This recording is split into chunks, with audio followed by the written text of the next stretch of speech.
All right, so this is our presentation, lean systems and principles and tools and systems for improving production and operations. To be frank with you, I find getting this presentation ready, I find it to be a little challenging because very often I talk to a group, for example, manufacturing, okay? I have talked to groups in healthcare, in the state agencies, so, and now based on the feedback I got, we have diverse clients, from mining and, maybe economic development, so different companies. So I decided, okay, what is it that I can offer that everybody, regardless of what kind of business they are, they can benefit from? So again, challenging, but I love those challenges. And with that, let's look at the rest of the slides. So we shared the introduction already. I am part of, I work for Impact Dakota, and my name is Reza Maleki. My official title is Senior Business Advisor. And in case you don't know about us, in the United States, every state, there are several offices for so-called manufacturing extension partnership. And depending on the size of population, they have more offices. So in our case, Bismarck is our main office, and I live in West Fargo. I operate from there with another staff, but we travel all over. And it's a kind of neat arrangement because we can afford having all the resources, and we do resource sharing with other states. Like I help Minnesota with lots of training on the Western Minnesota, and as well as some projects. And we get help from Colorado with cybersecurity, and also for food companies in food business. We contract with a professor from NDSU and other people from Montana and Missouri. So that's in a nutshell. I live in West Fargo, and this is home, a beautiful fall day. So I wish I could share the view. The trees are beautiful, the leaves are still there. We haven't lost them. So here the heading, improving productivity through improving productivity of resources. Okay, so let's see what we are talking about. You own or you work for an enterprise. You can call it company. This is generic name. Okay, so this could be a hospital. This could be farm implement manufacturing. This could be a mining company. This could be a state agency, as an enterprise. All right. So you need input to keep this enterprise going. What are some of the inputs? You need people. You need capital. You need energy. You need materials. You need space. You need lots of things to basically you use this and you go through a transformation process. We do things to them, and then you have an output. What are your outputs? Generically speaking, you have either goods or some services. Goods, hard goods, services, again, hospitals, you think about that one, or chiropractic services or healthcare, you name it. So, so this is the big picture here. So in your company, you need input, you go through some steps, and you have the output. And of course, nowadays, we all hurting, not finding enough people. So a quick lesson from my economics class, which I didn't do very good when I was in college. They define productivity as ratio of output over input. I always use this slide, even when I was teaching.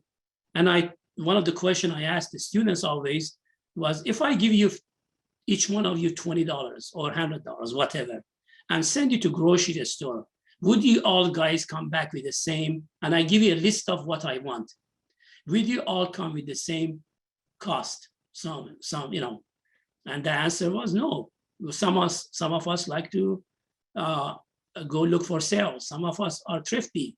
Go basically how much more I can get out of my capital in this case. Okay, so yes, it is possible with the money we have.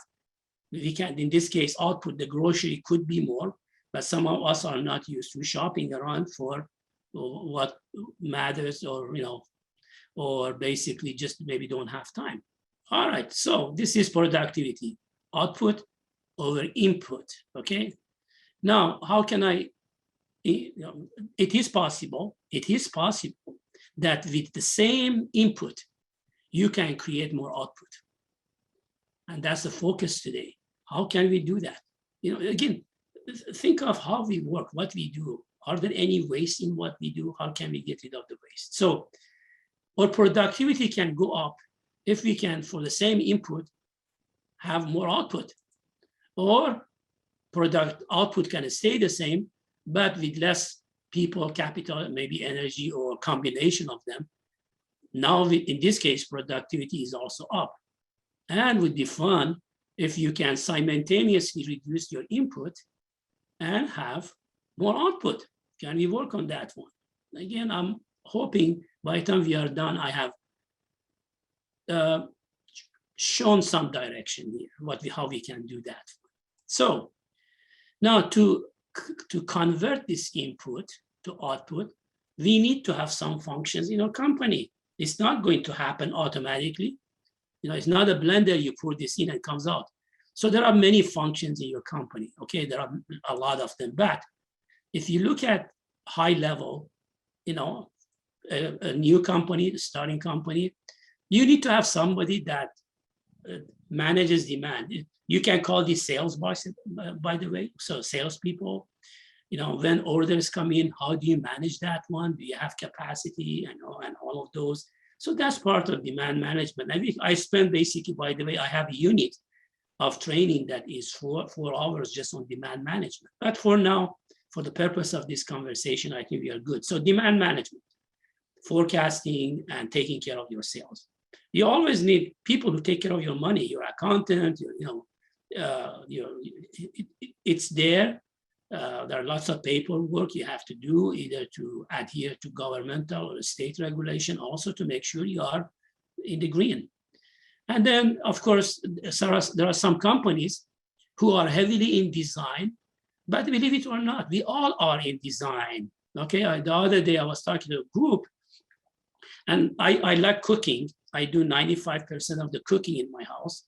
And I always come up with different recipes. Sometimes they're wonderful, sometimes, but so you can call that design. It's design of a food. In your service industry, okay, can you design your workplace, or in hard good, like implement companies? How do you design so this is better? So you need this design function as well. And then there is this thing called operations management. These are the people that deal with, again, here are the inputs. Again, these people are not working independent from each other. They have to work with each other. So we need the functions called operation management. Sometimes they call it production management, but they need to take care of the flow of product, inventory, you name it. Very, very important. So regardless of the size of your company, okay, now remember, all of these, there are different processes that have to happen to make sure these inputs convert to output. We call those processes, okay? And so there is always a need to improve the processes. And I have in parentheses, don't forget information flow. So to help us to improve the conversion of inputs to output. I cannot emphasize enough the importance of good information flow, clear information, communication within the company, because in a good number of cases, I have noticed, I have seen projects I have done, whether during the university or right now, wonderful companies, but what makes certain things fail is because of information does not flow right. So we need to improve the processes and information flow. All right, so with that being said, I want to now lead into the approach to improve these improving processes. And I'm going to start with this statement. All processes contain waste, Look around, you guys.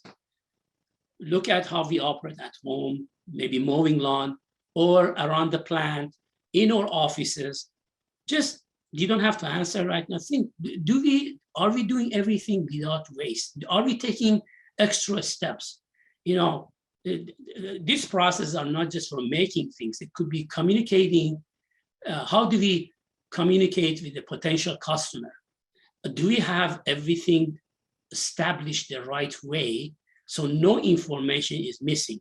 So we don't have to go back and forth with the information multiple times, and worse, if we send them the wrong stuff and offer them the wrong services. Processes contain waste, and they call that non-value added activities in lean world, okay? Now think about it, these non-value times, okay? For example, if you are moving something in a factory floor, you have to measure, you have to record.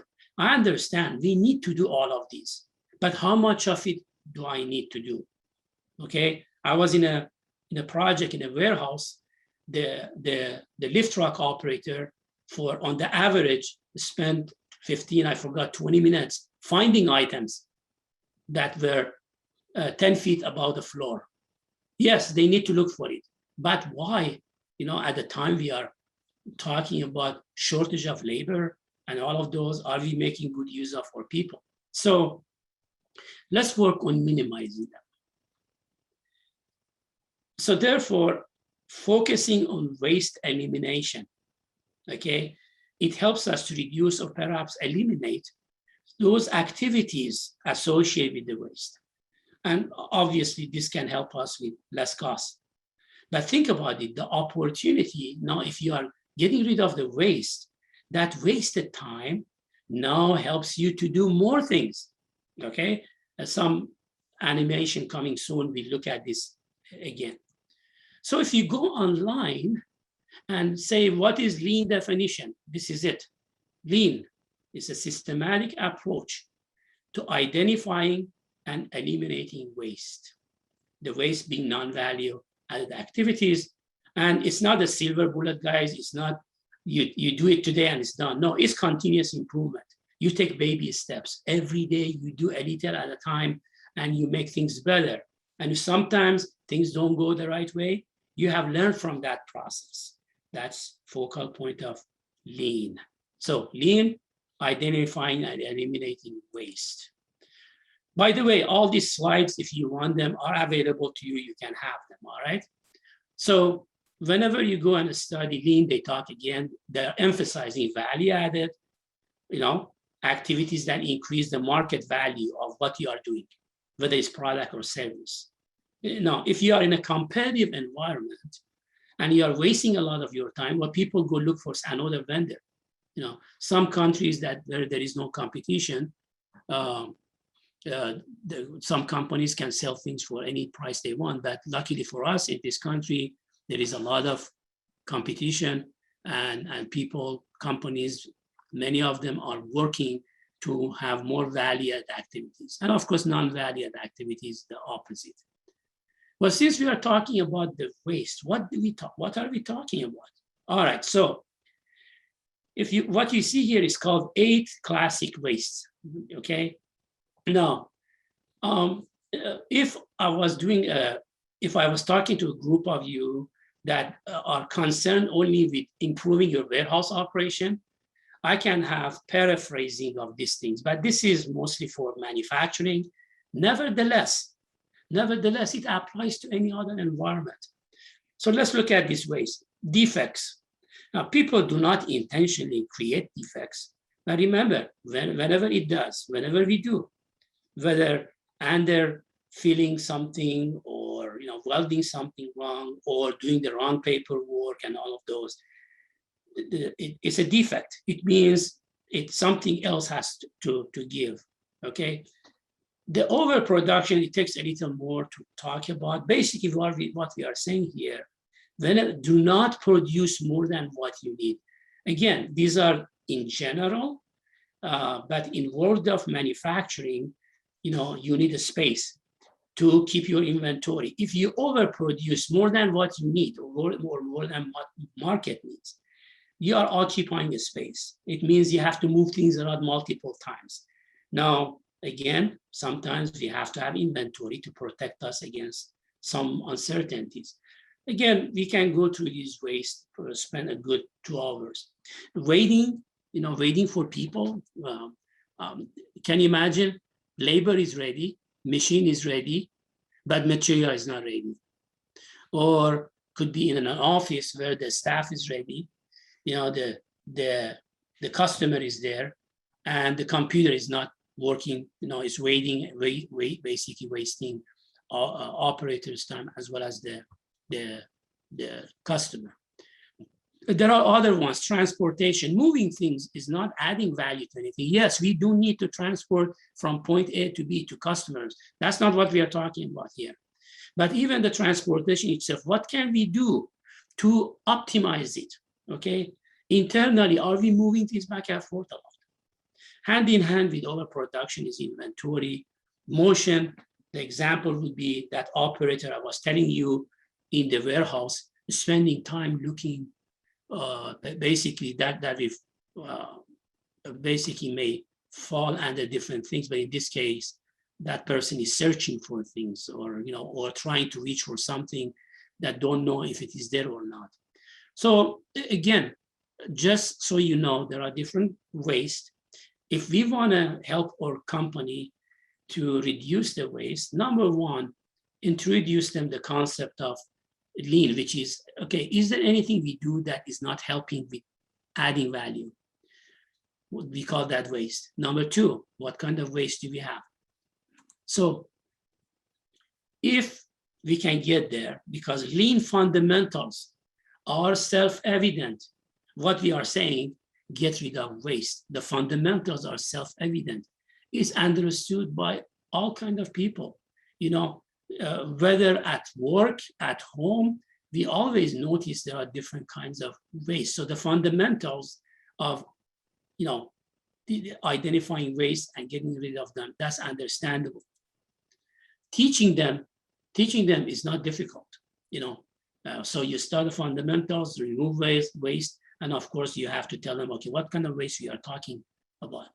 My personal experience, professional experience is, it really doesn't take much time to teach people these lean fundamentals and the waste. If you have come this far, you have done very well. But let's look at an example to make this more clear. And here it is. This is a generic approach to improve your processes.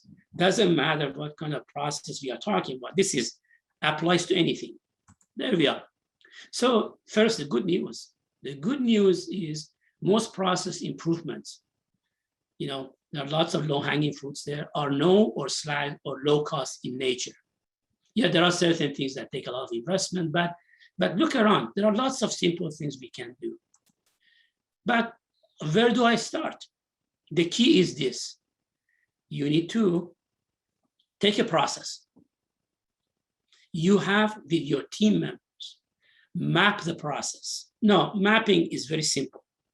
I'm just showing you a process. This could be setting up a machine to, like in Sherry's company, maybe a machine that fills bags at 50 pounds. Now to go to 60 pounds, you have to go through a setup process. So that's an example, okay? And I have hospital process for you too. So this is a process.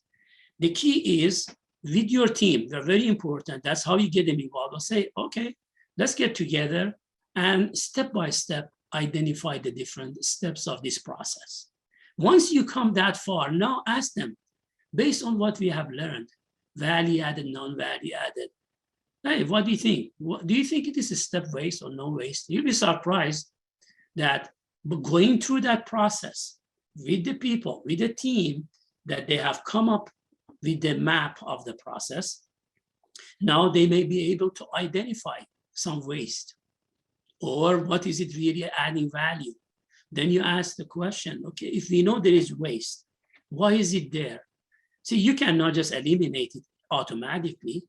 There is a root cause. There is a reason those wastes they are. So that's part of problem solving. So with your team, you identify, okay, number one, all the different wastes. and then you start. You can use your own experiences, or if you know lean tools, which I'm going to introduce to you briefly later, you can use those. But in general, you can do that without even knowing more about lean thing. So what you can do, you can try to eliminate or reduce some of those waste, basically. Let's see what happened to our process.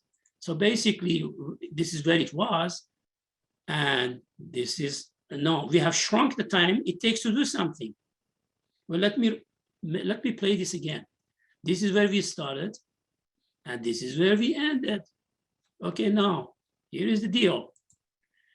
Beside obvious benefit, cash flow, imagine if something you do, again, this is an exaggeration, if something you are doing, a home builder for you, let's take a home builder. Well, nowadays there are all kinds of issues, but can you imagine a home builder is a good project manager and is able to build the house in, say, 2 months versus 4 months? Now, obviously, when the house is done, the cash will be given to the person or the funds will be transferred, whatever. Think about other things we are doing. Now, there are other benefits that are also gives us competitive advantages. Now, think about this. All this extra time we used before, where do you think they are gone?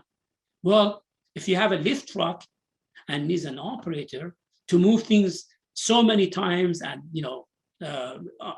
because of you have a poor layout, for example. Well, guess what? Here's wear and tear on lift truck, and here is the labor. We are complaining we don't have enough of it. So if there is defects, if there are searching, so you see here, by being able to capture where we are, identifying the waste. Again, this is team effort. It's not you bring Reza there and tells you, hey, these are waste. No, that's not how we operate.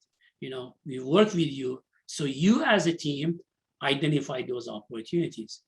So look here, if we are able, again, this could be a healthcare delivery. You go to pharmacy, how long does it take when they give you things? Again, I realize there are certain things you cannot shrink the time, again, but in general, look at opportunities. So many other competitive advantages, not to mention, if you are able to shrink the time it takes to do something, what do you think in a competitive market? Don't you think customers are willing to pay more if you can deliver certain things faster?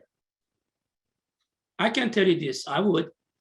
I do work on my own cars sometimes whenever I can, like changing oil filter. The other day I needed an oil filter. It wasn't available in certain store, but there was in another store, they had it. The difference in price was $3 more, but I needed it. I was willing to pay that $3 extra. So that's a simple example I'm using. By the way, so when we talk about lean, think of communication. So lean is for all your business processes. You think of marketing. I love this picture. First time I saw this picture was 1984. To be more precise, August of 1984. That's the first year I started teaching. I love this picture and I keep showing it to people. So I think self-explanatory. As marketing requested it, as sales ordered it, as engineering designed it, as it was manufactured, as field service installed it, what the customer wanted is just a rope and a tire. I realize there is a lot of exaggeration here, but the point we are trying to make is whenever you have those functions in the company operating in silos from each other and not having good communication, things can happen and not helping with the productivity. I'm a nuts and bolts guy, manufacturing and all of those things. And this is another picture I also saw it in August of 1984. This is an actual picture, guys. It is an actual picture. 24 pieces to make this product, okay?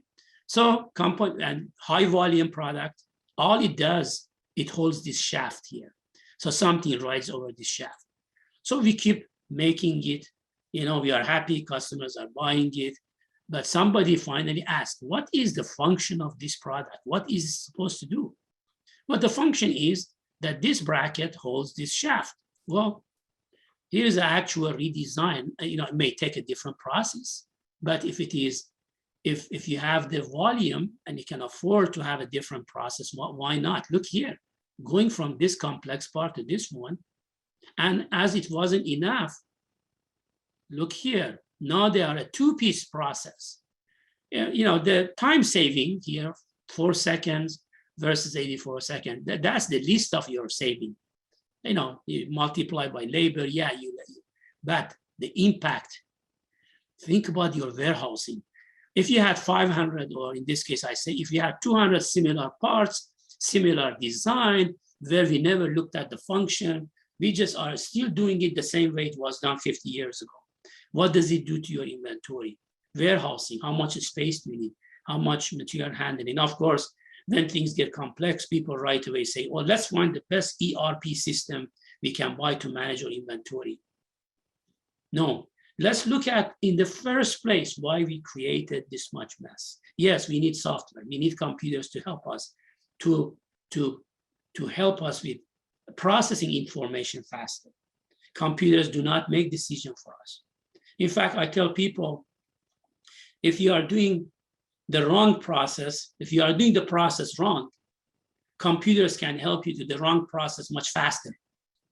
So those of us that seek shelter, spending God knows 100, 200, I know 500, $600,000 an ERP system, without looking at the shop floor. What are the reality shop floor? What can we do? Let's get rid of some of the waste. Then our ERP system may not be overcrowded.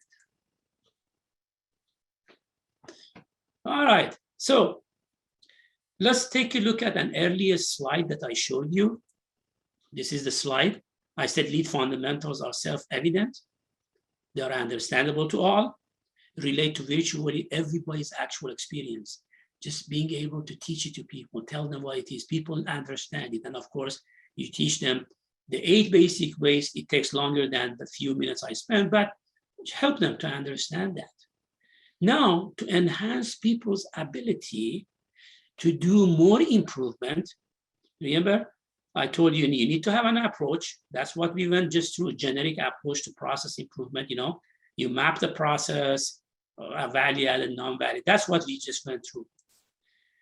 And this is what we came up with, ultimately, and we talked about this one. So the other thing is, the next step is, you want to enhance your ability, your team's ability to do more than just understanding the basics of waste and waste elimination. Sometimes knowing the tools and systems can help you to be more productive in doing those improvements. With that, I'm going to introduce to you lean building blocks, as you see here. This looks like a house, like any house. Has a roof here, there's a foundation, and again, there are different elements here. So what you see here is all these topics you see here, like managing flow. I made reference to it before. Cellular manufacturing, plant layout, 5S systems, the standard, all of these, we part of our lean enterprise for high performance manufacturing. We teach it over a period of 5.5 days, but then we understand also, many of you don't have the luxury of the time to send people for 5.5 days. So now we are experimenting with one of the companies in North Dakota.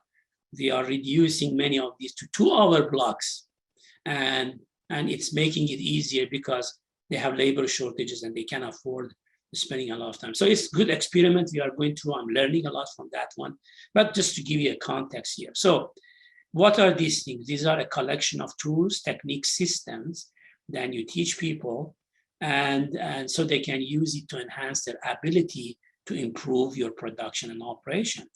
So I'm going to give you some examples.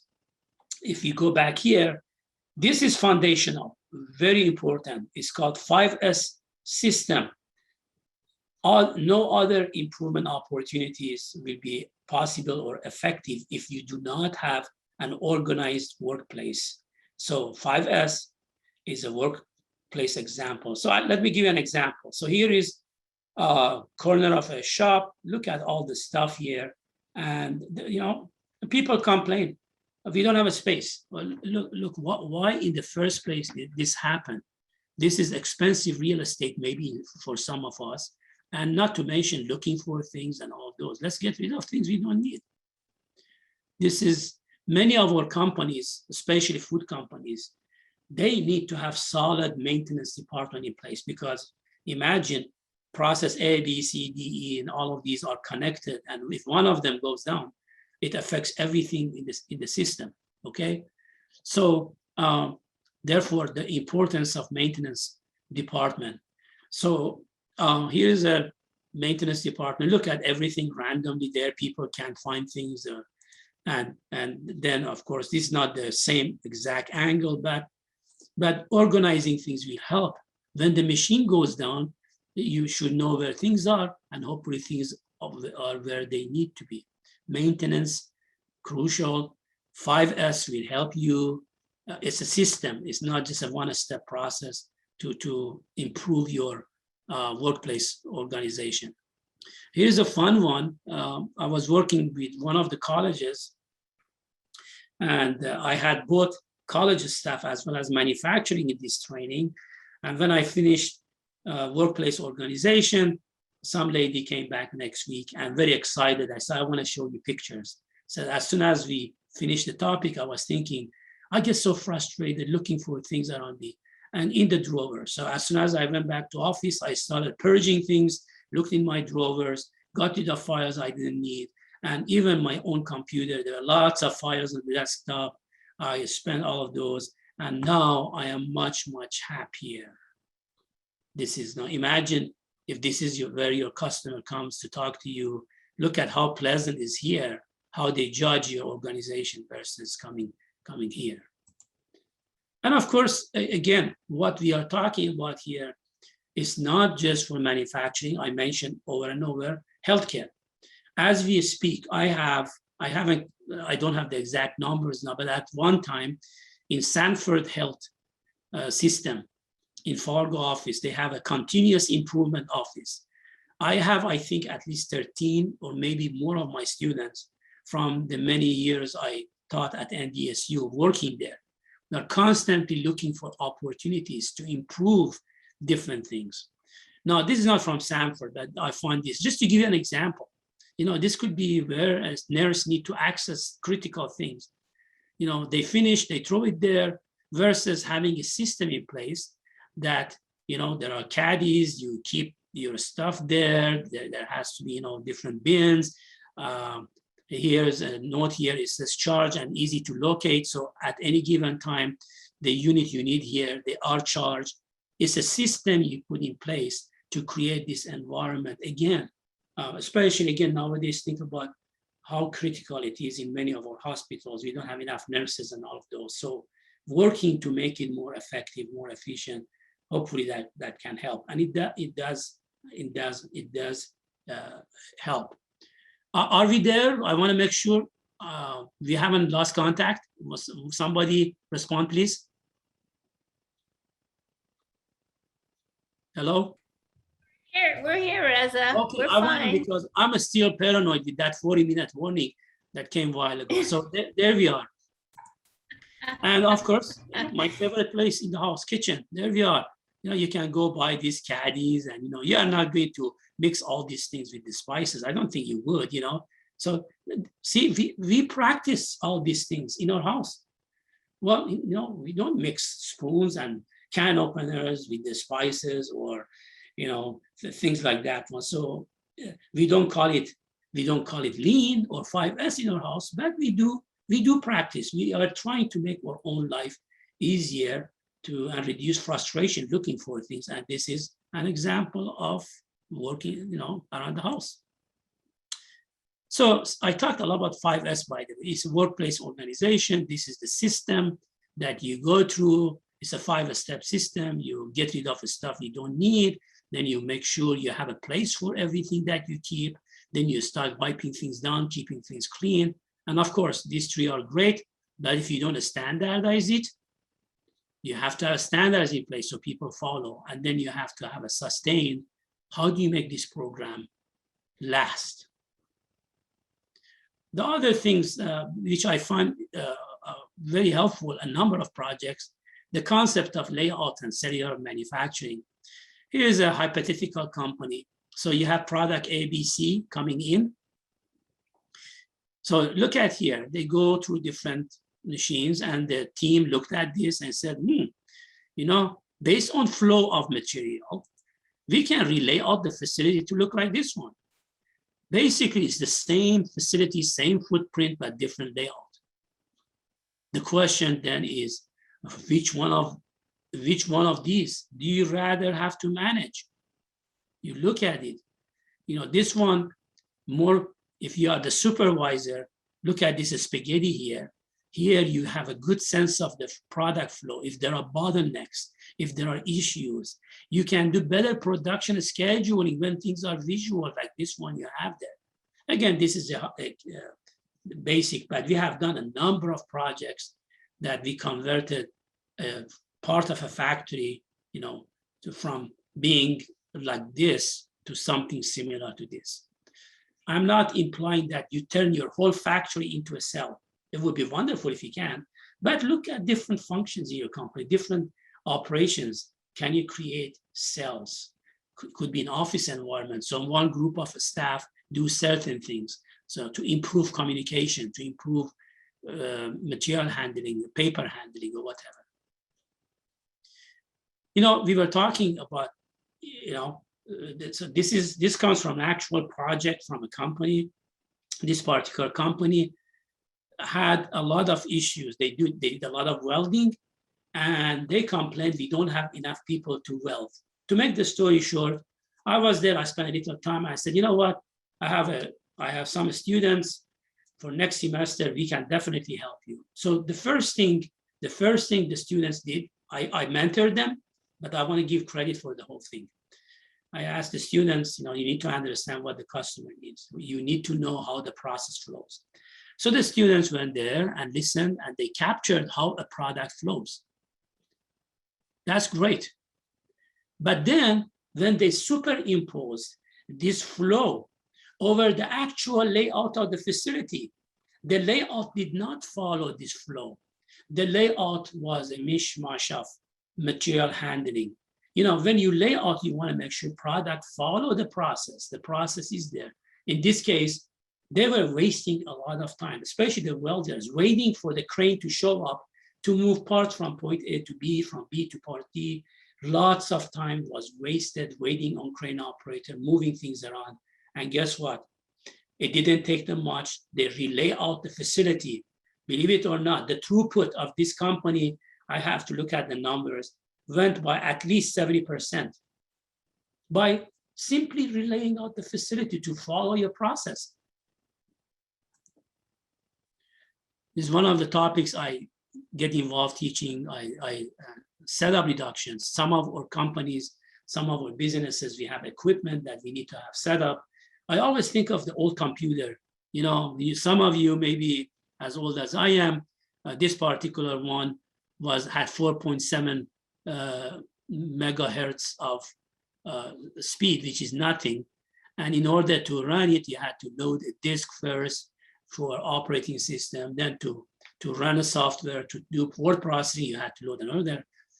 To print, you had to load another disk. To spell check, you had to load another disk. It was pain, and if you type things wrong.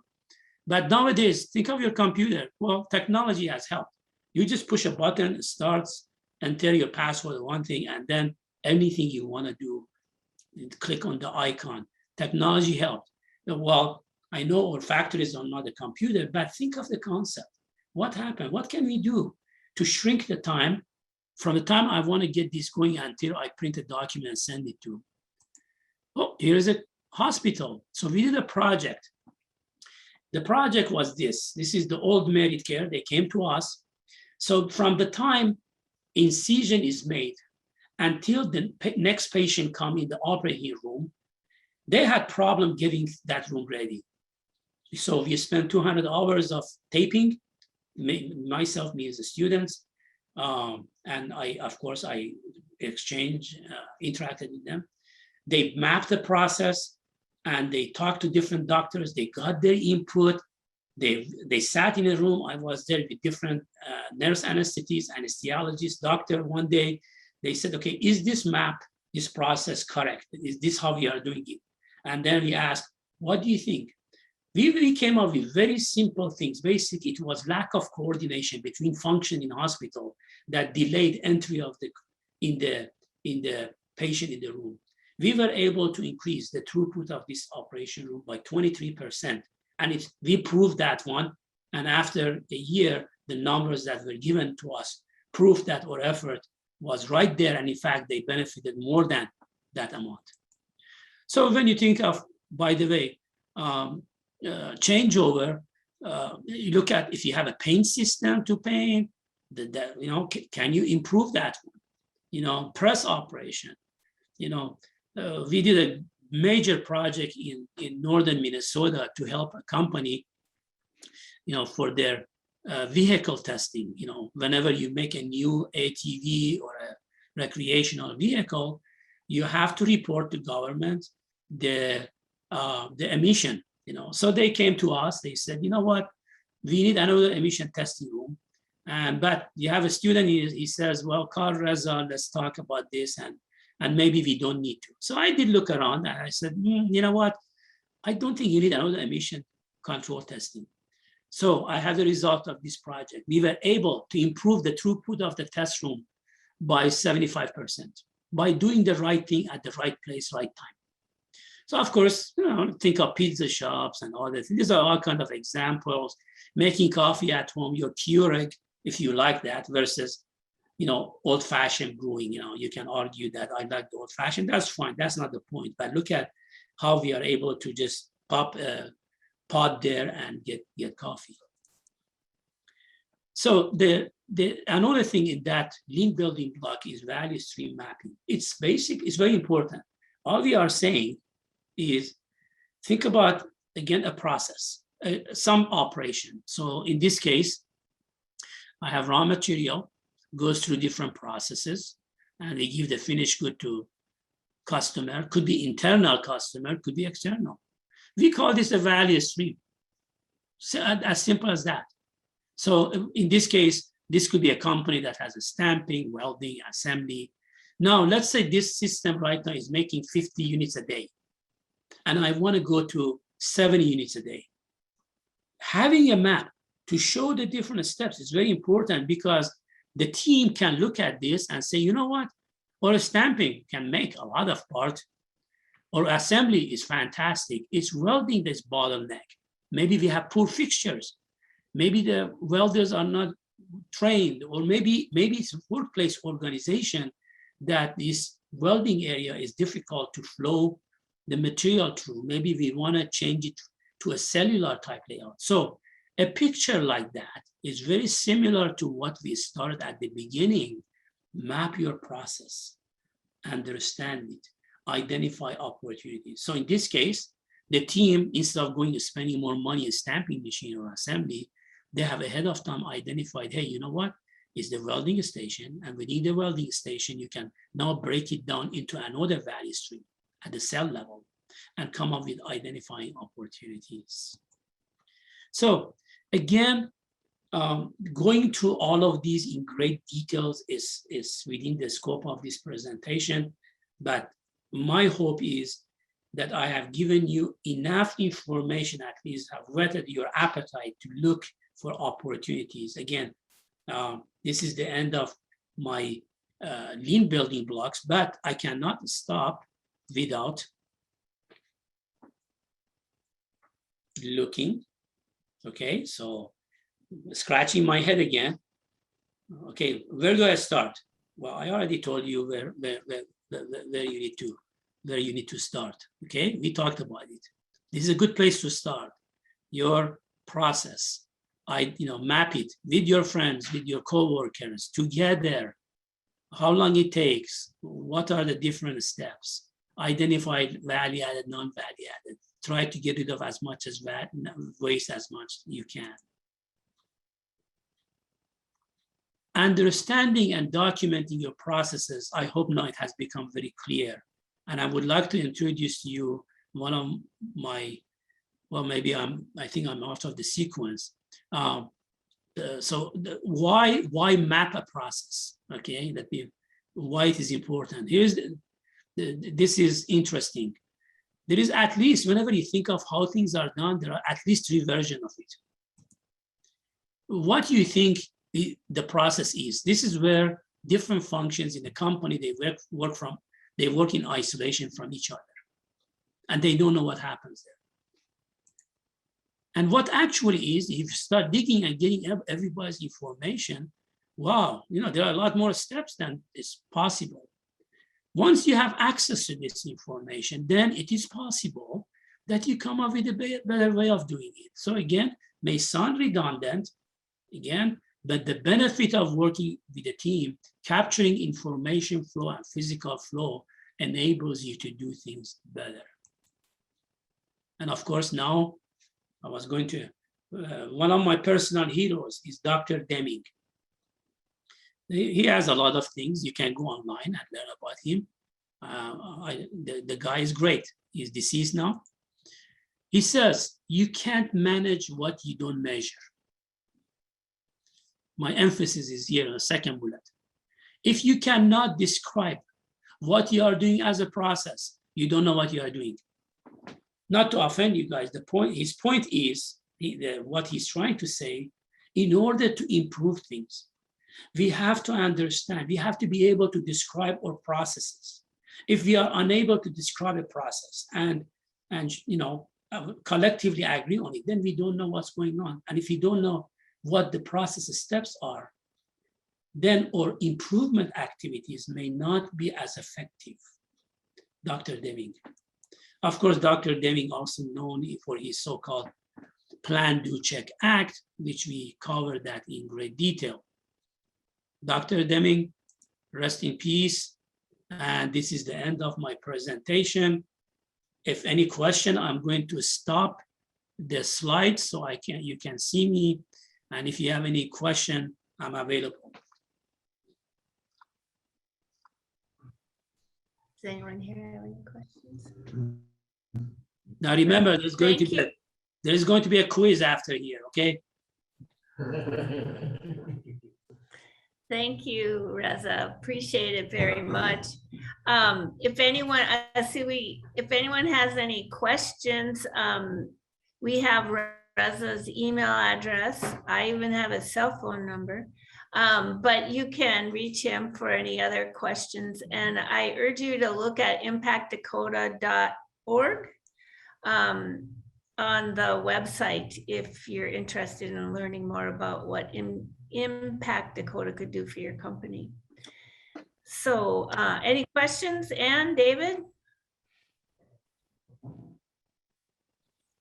No, I just wanted to thank you again for presenting, and we will go ahead, like I say, and post this on our website as well and be able to share it then with our members that couldn't necessarily log in today. Okay. Well, I appreciate the opportunity and interacting with you again each time opportunities like this happen.